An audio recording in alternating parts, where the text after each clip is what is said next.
So here's how to get WhatsApp for Business on your desktop or laptop.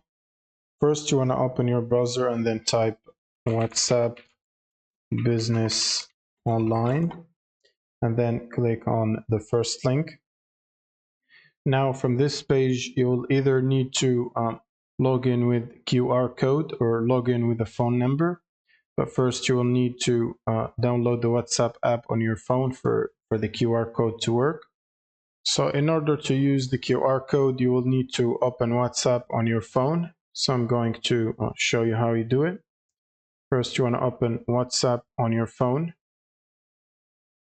So once you open WhatsApp on your phone, you should click on the three vertical dots on the top right hand side, and then click on Link Devices.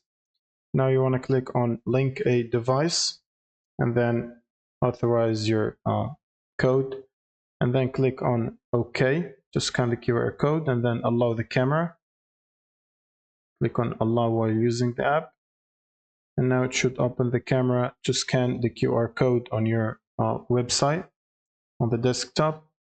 Now you should scan the QR code like this and wait for it. And it should log you into WhatsApp on the web like that. Now you should see that you are logged in on the web using your QR code. Now you can click on continue and use WhatsApp on the web like usual. Now, if for some reason this does not work for you, the second solution is to get it from the Microsoft Store. So you want to click on the Start menu and then click on Microsoft Store or search for it. And in the Microsoft Store, you want to look for WhatsApp. Now click on WhatsApp and click on Get, and that should start downloading WhatsApp.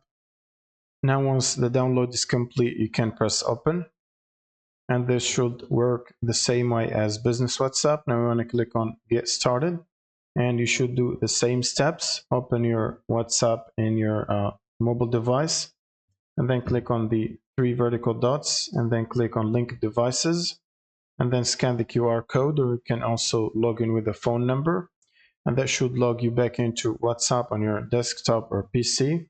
Thank you guys for watching, and subscribe.